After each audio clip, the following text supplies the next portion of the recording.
नमस्कार बच्चों, स्वागत है आपका आपके अपने यूट्यूब चैनल हिंदी पाठशाला बाई आर.के. में। आज मैं जो हिंदी व्याकरण फुल रिवीजन बताने वाला हूँ वो क्लास 10th कोर्स ए का है। तो कोर्स बी वाले बच्चों के लिए नहीं है, कोर्स ए वाले बच्चों के लिए है, ठीक है। और इनके जो टॉपिक होते हैं कोर्स ए वाले बच्चों को, वो वाक्य के भेद, वाच्य, पदपर्चय और अलंकार होते हैं। तो बिना समय गवाए शुरू करते हैं वीडियो। ये जो कोर्स तैयार किया है ये संपूर्ण व्याकरण है। ये इसे हम कह सकते हैं रामबाण सीरीज। सबसे पहले अलंकार की बात कर लेते हैं। 4 अंक का आता है, ठीक है। जो आपके यहाँ अलंकार दिए हैं वो सलेश, मानवीकरण, अतिशयोक्ति, उत्प्रेक्षा। तो जान लेते हैं अलंकार होता क्या है। सबसे पहले अलंकार का मतलब होता है शोभा, सजावट या सुंदरता। किसकी? काव्य की। यानी जब हम काव्य की सुंदरता बढ़ाते हैं, कोई कविता की लाइन है, उसमें कुछ शब्द होते हैं, उनके वही शब्द जो है अलंकार होते हैं, जो उस पंक्ति की शोभा बढ़ाते हैं, सुंदरता बढ़ाते हैं, वही अलंकार होते हैं। तो हिंदी भाषा में मुख्य रूप से 2 अलंकार चलते हैं, शब्द अलंकार और अर्थ अलंकार। तो अर्थ यहाँ शब्द अलंकार के अंतर्गत श्लेष अलंकार दिया है। तो श्लेष अलंकार को जानने की कोशिश करते हैं। जहां एक शब्द हो और उस शब्द के अनेक अर्थ हों, वही श्लेष अलंकार है। जैसे पानी गए ना उबरे, मोती मानुष चून। तो यहाँ पानी के लिए 3 अर्थ प्रकट हुए हैं, 3 वस्तुओं के लिए अलग अलग। मनुष्य की प्रतिष्ठा के लिए, यानी सम्मान के लिए, मोती की चमक के लिए, और आटे को गूंथने के लिए, यानी, ठीक है। दूसरा उदाहरण समझेंगे। सुवर्ण को ढूंढत फिरे कवि व्यभिचारी चोर। सुवर्ण, सुवर्ण के यहाँ 3 लोगों ने 3 तरह के अर्थ लगाए हैं। कवि ने सुवर्ण का कुछ अलग अर्थ लगाया है, व्यभिचारी ने सुवर्ण का कुछ अलग अर्थ निकाला है, और चोर ने सुवर्ण का कुछ अलग अर्थ निकाला है। इसलिए सुवर्ण के यहाँ एक से ज्यादा अर्थ हो रहे हैं, इसलिए ये श्लेष अलंकार है। और परीक्षा की दृष्टि से महत्वपूर्ण उदाहरण भी है ये। यानी कवि ने क्या अर्थ निकाला है? कवि ने कहा है अगर मुझे सुवर्ण यानी सुंदर अक्षर मिल जाएं, सुंदर शब्द मिल जाएं, तो मैं एक सुंदर कविता तैयार कर दूं। व्यभिचारी, व्यभिचारी ने कहा, यानी व्यभिचारी का अर्थ होता है गलत व्यक्ति, गंदा व्यक्ति। उसने कहा कि अगर मुझे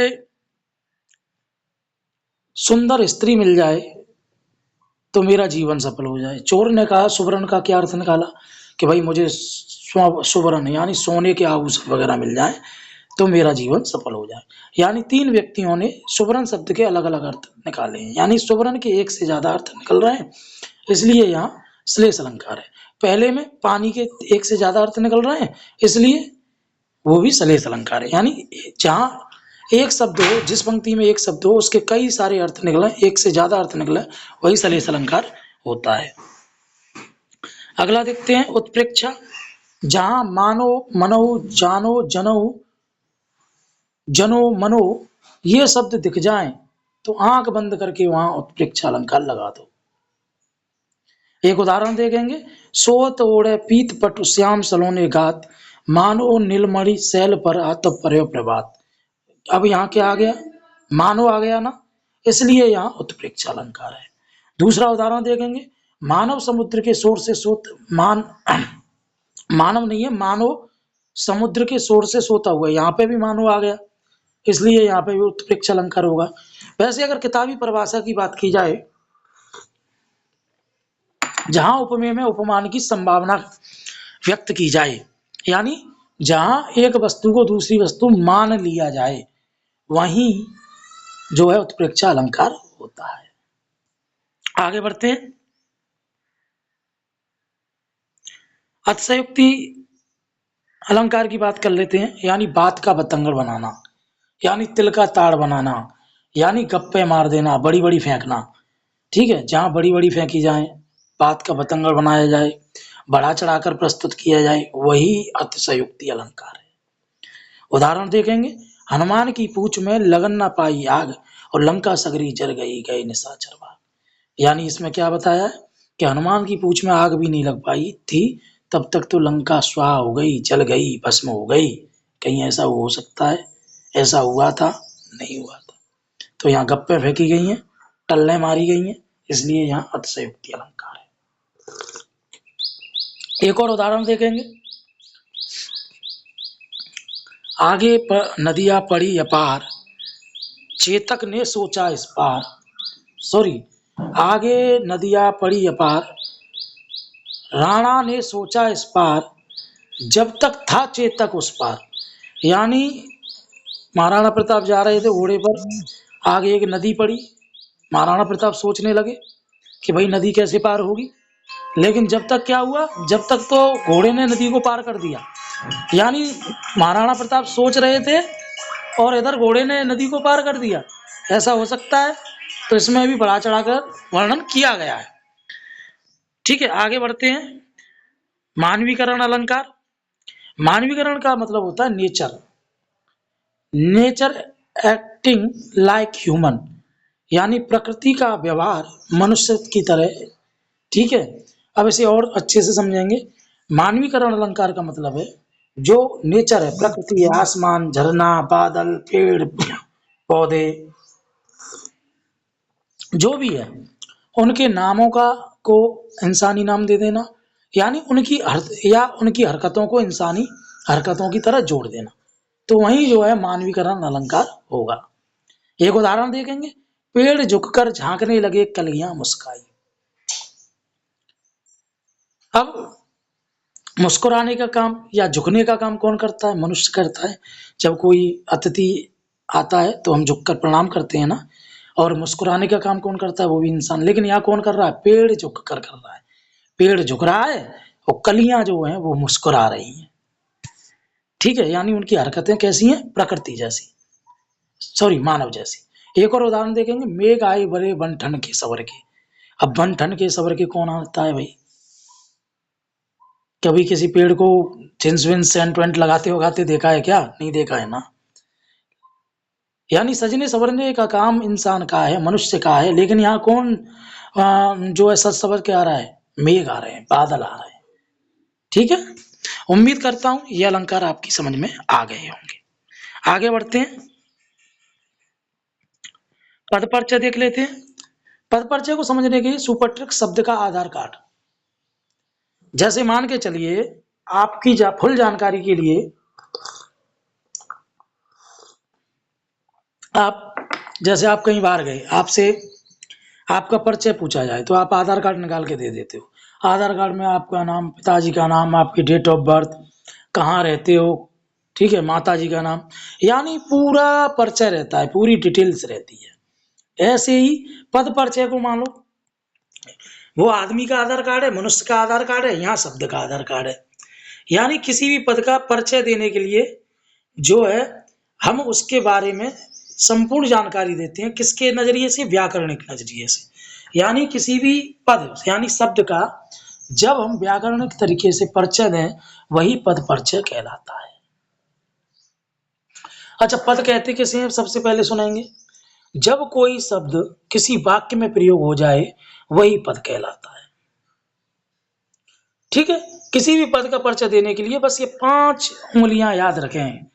क्या याद रखना है? देखेंगे।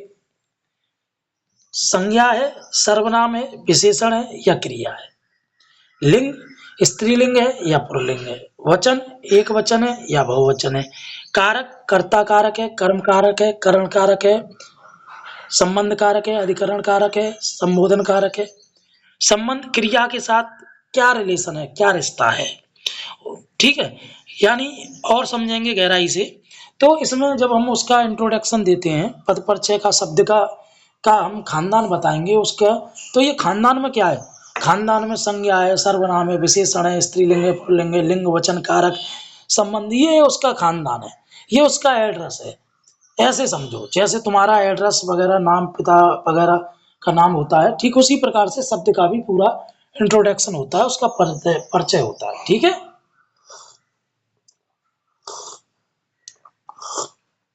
देख लेते हैं, आगे बढ़ते हैं, एक उदाहरण देखते हैं। राम ने ताजमहल देखा। अब इस शब्द में हम सबसे पहले मैंने बताया क्या निकालेंगे, संज्ञा, सर्वनाम या विशेषण। तो राम ने ताजमहल देखा, किसने? राम ने, यानी कर्ता, यानी संज्ञा। ठीक है, किसने देखा, यानी संज्ञा, सर्वनाम, विशेषण में से संज्ञा मालूम पड़ गया। ठीक है, अब राम किसने देखा, यानी कर्ता ने, तो संज्ञा, कर्ता कारक। ठीक है, पुल्लिंग, राम एक मतलब स्त्री है या पुरुष है, तो राम पुरुष है, तो पुल्लिंग। एक वचन है या बहुवचन है, यानी नाम है तो एक वचन है, यानी एक वचन। ठीक है, बस ये 4 चीजें लिखनी होंगी, किसी भी पद में उसकी 4 चीजें लिखनी होंगी। एक दूसरा उदाहरण देखेंगे,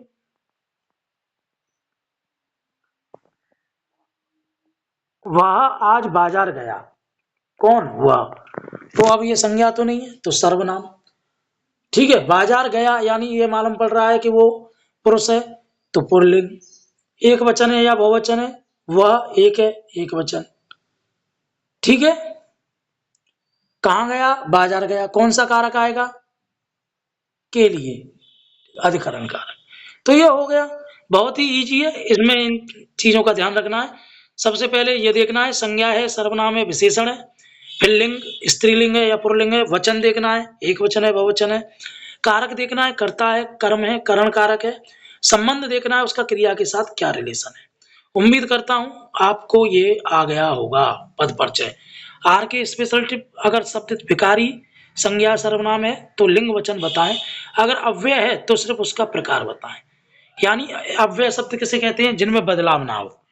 ठीक है, जैसे वह धीरे धीरे चलता है, अब धीरे धीरे का पद परिचय पूछ लिया, तो धीरे धीरे का में परिवर्तन नहीं हो सकता, तो इसलिए उसका सिर्फ प्रकार बताना है। ठीक है, बाकी अगर उसमें परिवर्तन हो रहा है, शब्द बदल रहा है, तो वहां हमें लिंग वचन संज्ञा सर्वनाम ये सारी चीजें बतानी है। ठीक है, आगे बढ़ते हैं। रचना के आधार पर वाक्य के भेद, ये भी 4 अंक का आता है। बस यह शब्द याद रखें, क्या याद रखें? सरल वाक्य, सीधा साधा वाक्य, यानी ये सिंपल, जैसे बोलते हैं ना सिंपल सेंटेंस, साधारण वाक्य। सरल वाक्य यानी साधारण वाक्य, कोई, की और लेकिन नहीं, इसमें इस तरह का शब्दों का प्रयोग नहीं होगा। दूसरा, अगर और ज्यादा जानना है, इसमें एक उद्देश्य होगा, एक विधेय होगा, यानी एक सब्जेक्ट होगा, एक प्रेडिकेट होगा। उदाहरण देखेंगे, सीता ने अपना खाना खा लिया है, यानी क्या काम हो रहा है, किसके द्वारा हो रहा है? सीता एक ही है, क्या कर रही है? खाना खा रही है, यानी साधारण वाक्य को ही सरल वाक्य कहते हैं। ठीक है, आगे बढ़ते हैं, संयुक्त वाक्य देख लेते हैं। जिन वाक्यों के बीच में योजक चिन्ह या समुच्चय बोधक अव्यय का प्रयोग हो, उन्हीं को हम संयुक्त वाक्य कहते हैं। कहने का मतलब है, यहाँ 2 वाक्य होंगे और दोनों वाक्यों को जब हम अलग अलग करके लिखेंगे तो वे अपना पूरा अर्थ व्यक्त करेंगे। ठीक है, लेकिन वो किसके द्वारा जुड़े हुए होंगे, उन्हें किसके द्वारा जोड़ना है 2 वाक्यों को? समुच्चय बोधक अव्यय या योजक चिन्ह के। अब ये योजक चिन्ह या समुच्चय बोधक अव्यय कौन कौन है? और, लेकिन, इसलिए, किंतु, परंतु या एवं, ये होते हैं समुच्चय बोधक अव्यय या योजक चिन्ह। इनको वाक्य के बीच में जोड़ना होता है। देखेंगे, रात हुई और तारे निकल आए। अब मैं अगर इन दोनों वाक्यों को अलग रखूंगा, रात हुई तो अपना पूरा यह अर्थ व्यक्त कर रहा है ये वाक्य, तारे निकल आए ये भी पूरा अर्थ व्यक्त कर रहा है, लेकिन ये किसके द्वारा जुड़ा हुआ है? ये योजक चिन्ह के द्वारा जुड़ा हुआ है।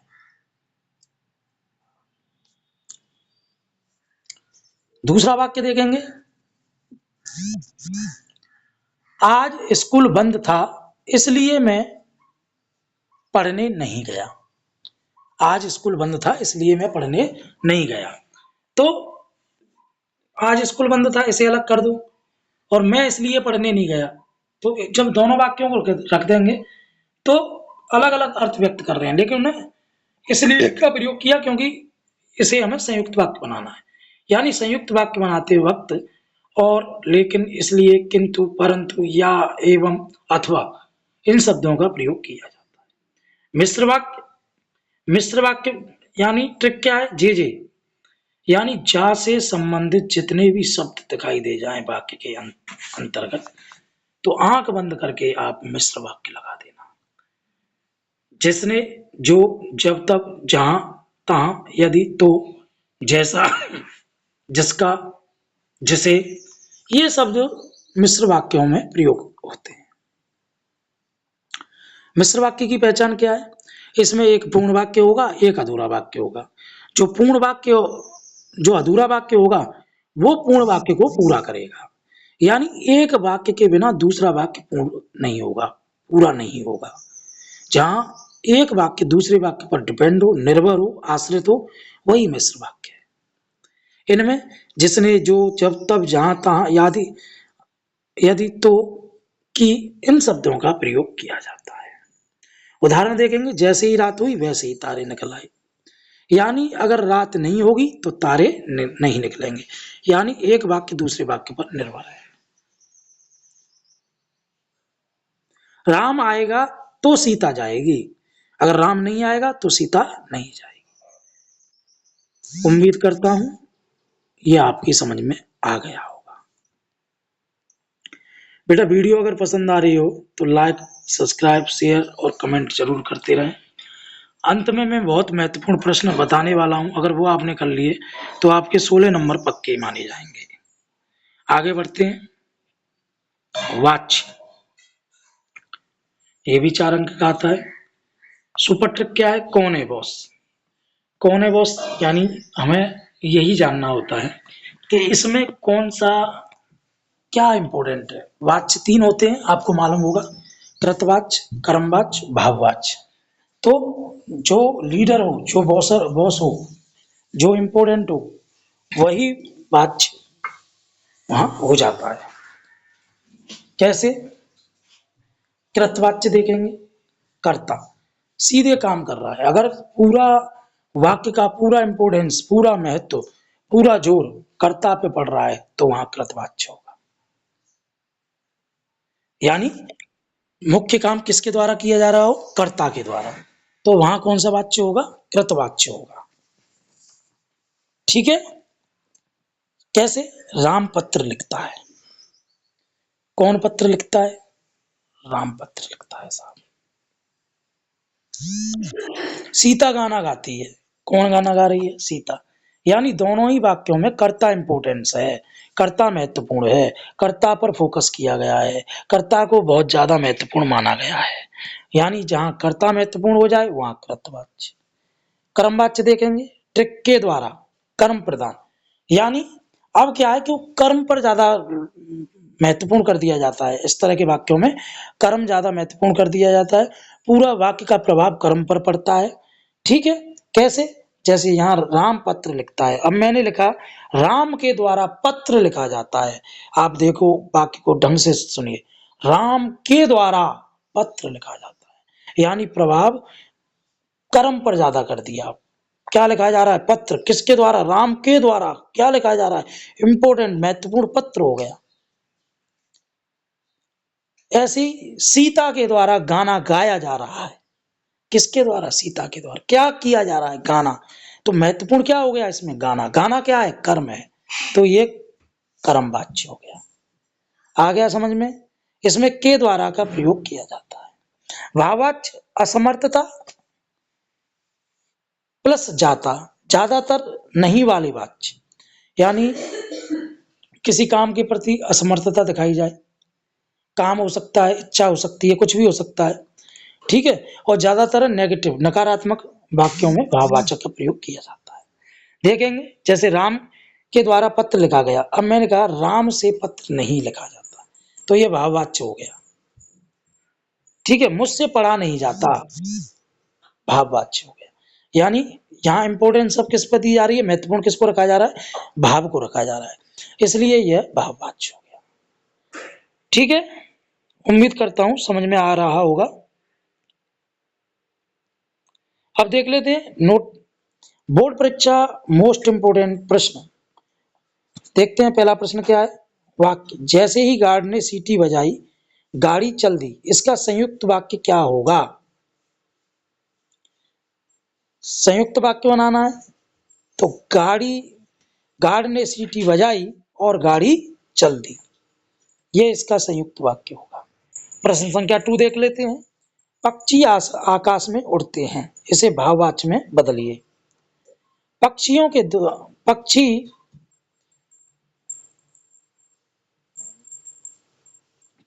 के द्वारा आकाश में उड़ा नहीं जाता, ये इसका भाववाच्य हो गया।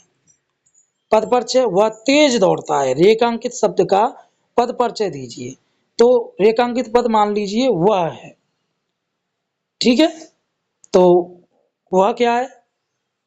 सर्वनाम है, ठीक है, एक वचन है, पुल्लिंग है,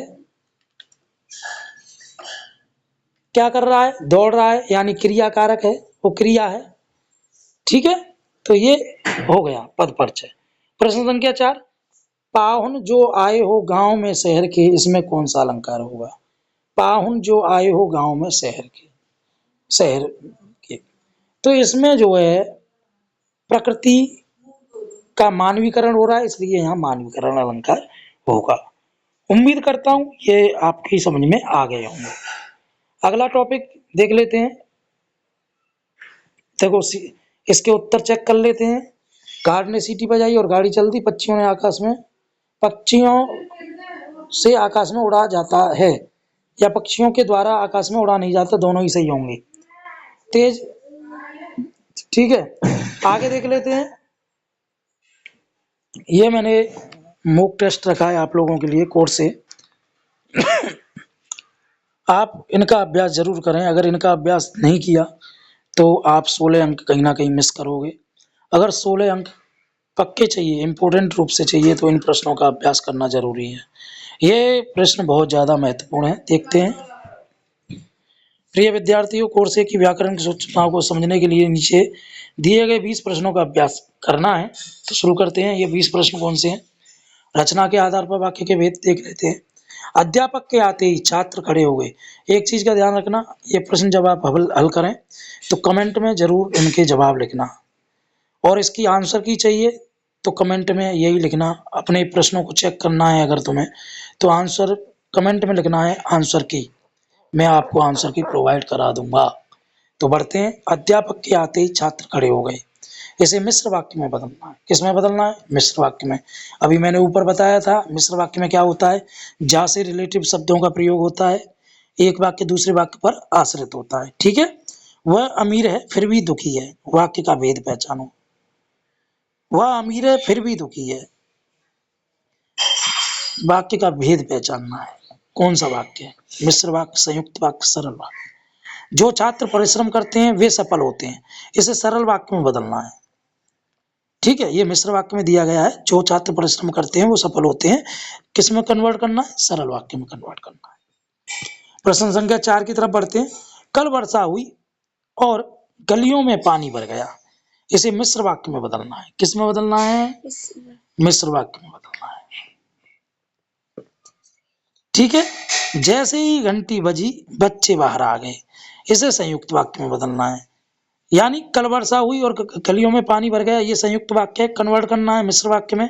जैसे ही घंटी बजी बच्चे बाहर आ गए, ये जैसे यानी जा से रिलेटिव संबंध शब्द है, वहां मिश्र वाक्य होता है। आंख बंद करके लगा देना, मैंने पहले ही बताया था। करना क्या है? इसे संयुक्त वाक्य में बताना है, ठीक है। तो ये थे बेटा रचना के आधार पर 5 महत्वपूर्ण प्रश्न। अब बात कर लेते हैं वाच्य के आधार पर 5 महत्वपूर्ण प्रश्नों की। बाल गोविंद भगत प्रभातियां गाते थे, इसे कर्म वाच्य में बदलना है, ठीक है। यानी अभी ये कृतवाच्य कन्वर्ट करना है, यानी बदलाव करना है कर्म वाच्य में। कर्म वाच्य में क्या होता है? कर्म की प्रधानता होती है, तो कर्म की प्रधानता बनानी है। चलो अब सो जाया चाहे, वाच्य का भेद बताना है। यहाँ भाव वाच्य है, इसे ये तो मैंने ही बता दिया। मजदूरों द्वारा सड़क बनाई जा रही है, इसे कृतवाच्य में बदलना है। अभी ये कर्म वाच्य कन्वर्ट करना है कृतवाच्य में। प्रश्न 4 देख लेते हैं। मुझसे इतना भारी सामान नहीं उठाया जाता, वाच्य का भेद बताना है। उम्मीद करता हूं ये तो आप ये बता दोगे। प्रश्न संख्या 5, तुलसीदास ने रामचरितमानस लिखी, इसे किस में कन्वर्ट करना है? कर्मवाच्य में। अभी क्या है? कृतवाच्य। कृतवाच्य से किस में कन्वर्ट करना है? कर्मवाच्य में। ठीक है, तो दोस्तों ये थे बेटा 5 महत्वपूर्ण प्रश्न, और मैं उम्मीद करता हूं अगर इन प्रश्नों का अभ्यास आपने कर लिया तो 100% आप जो है वाच्य कर पाओगे। वीडियो पसंद आ रही हो लाइक करें, कमेंट करें, ठीक है, क्योंकि यह वीडियो मैंने आपके लिए बनाई है और आप इसे देखोगे और भी अच्छे यूट्यूबर्स हैं उनसे कंपैरिजन करोगे तो ये वीडियो कहीं भी कम दिखाई नहीं देगी। अब बात कर लेते हैं बेटा आगे पद परिचय से। रेखांकित का पद परिचय दीजिए। ठीक है, तो यहाँ मैं अंडरलाइन करना भूल गया हूँ। हम कल दिल्ली जाएंगे, तो दिल्ली पर मान के चलिए अंडरलाइन, हाँ हम ये दे दिया, सही है। हम पर अंडरलाइन है, किस पर? हम। तो भैया हम तो संज्ञा है ना है, संज्ञा ना है तो क्या होगा? सर्वनाम होगा। सर्वनाम होगा कि ना है? तो सर्वनाम है वो। तो हम यहाँ क्या करेंगे? सर्वनाम। अब हम की बात आ रही है तो हम एक तो इतना है, हम का मतलब बहुत सारे हैं, तो क्या है वो? एक वचन के बहुवचन, तो पहले हमने कर दिया सर्वनाम बहुवचन। आ गया समझ में? ठीक है। अब ये स्त्रीलिंग पुल्लिंग क्योंकि हम में सभी हो सकता है और हिंदी में 2 ही लिंग चलते हैं, तो तुम्हारे मन पे आए जो कर दियो। ठीक है, आगे बढ़ते हैं। हम कल दिल्ली जाएंगे, क्या हो रहा है? क्रिया आ रही है, ठीक है, क्रिया। अगला क्या होगा इसमें? कारक चिन्ह। कल हम दिल्ली जाएंगे, हम कल दिल्ली जाएंगे, यानी कर्म प्रधान है, कर्म कारक का प्रयोग हुआ है। तो ये मैंने 3 4 5 चीजें बता दी। आपको करना क्या है इसमें? इसमें आपको 3, कम से कम 3 लिखी जाती हैं। 3 अगर आप पद परिचय यानी किसी के खानदान की 3 जानकारी दे दोगे तो आपको 1 नंबर मिल जाएगा। ठीक है बेटा। पेड़ से पत्ता गिरता है, पत्ते का पद परिचय बताना है। राधा सुंदर लिखती है, सुंदर का पद परिचय बताना है। ध्यान रहे ये क्रिया की विशेषता है, इसके ही अकॉर्डिंग आपको पद परिचय बनाना होगा, देना होगा। ठीक है, समझ में आ रहा है नहीं आ रहा है? शाबाश, तुमने बहुत अच्छा काम किया। तुमने का पद परिचय देना है। बगीचे में लाल फूल खिले हैं, लाल का पद परिचय देना है। बेटा अगर आप लोग इन 5 प्रश्नों को हल करते हो पद परिचय से, तो आप पद परिचय से रिलेटिव कोई भी प्रश्न किसी भी तरह का हो, एक झटके में कर दोगे, मिनटों में कर दोगे, सेकंडों में उड़ा दोगे उसे। ठीक है, आगे बढ़ते हैं। अलंकार, यहाँ अलंकार पहचानने हैं। ठीक है, सुवर्ण को खोजत फिरत कवि व्यभिचारी चोर, अलंकार का नाम बताना है। ये मैंने तुम्हें पहले ही बता दिया था। अलंकार में क्या होता है? बाकी की कविता की शोभा बढ़ाई जाती है, उसी को अलंकार कहते हैं। ठीक है, अलंकार कितने पूछे जा रहे हैं आपसे? सिर्फ 4 अलंकार पूछे जा रहे हैं। कौन कौन से पूछे जाएंगे? सलेश अलंकार पूछा जाएगा, मानवीकरण पूछा जाएगा, उत्प्रेक्षा पूछा जाएगा और अतिशयोक्ति पूछा जाएगा। इन 4 अलंकारों से 4 उदाहरण आ सकते हैं। सुवर्ण को खोजत फिरत कवि व्यभिचारी चोर, ये मैं पहले ही बता चुका हूँ। आपको सिर्फ यहाँ ये बताना है ये कौन सा अलंकार है। समझ में आ गया? ठीक है, अब दूसरा उदाहरण देखते हैं। उस काल मारे क्रोध के तनु कांपने उनके लगा, मानो हवा के इस वेग से सोता हुआ सागर जगा। इसे भी 1 मिनट में पहचान लोगे तुम, मैंने बता दिया है। जहां जनु तनु जानो मानो जनो मनो आ जाए, कौन सा अलंकार होता है मैं नहीं बताने वाला, वो तुम्हें कमेंट में लिखना है कौन सा अलंकार होगा। तीसरा देखते हैं। हनुमान की पूछ में लगन न पाई आग, और लंका सगरी जर गई कई निशाचर भाग। तुम्हें खुद देखना है, पहले ही बता दिया था मैंने, हैं उन्हीं को पूछ लिया है। किसके लिए? आप लोगों के लिए। क्या हो जाएगा? अभ्यास हो जाएगा अच्छे से। मेघ आए बड़े बंठन के सवर के, भैया कौन बंठन के सवर के आ सकता है? हैं क्या किया जा रहा है? हैं जहाँ इंसानों को मानवीकरण यानी सॉरी प्रकृति का मानव से जोड़ दिया जाए या मानवों की हरकतें कर दी जाए, क्या हो जाता है? समझ गए? कमेंट बॉक्स में ज़रूर लिखना। मधुबन की छाती को देखो सूखी इसकी कितनी कलियाँ, अलंकार का नाम बताना है। ठीक है? तो दोस्तों ये थे अलंकार से संबंधित 5 महत्वपूर्ण प्रश्न। अगर आपने ये कर लिए, अलंकार आप नहीं छोड़ने वाले, अलंकार में पूरे में से पूरे अंक आएँगे। उम्मीद करता हूँ ये वीडियो आपको पसंद आई होगी। ये वन शॉट वीडियो है यानी फुल रिवीजन है। इसके अलावा आपको कहीं और रिवीजन करने की आवश्यकता नहीं पड़ेगी। उम्मीद करता हूँ वीडियो पसंद आई है आपको। अगर वीडियो पसंद आई है लाइक करें, कमेंट करें, शेयर करें और सब्सक्राइब करें मस्त हिंदी पाठशाला भाई आरके को।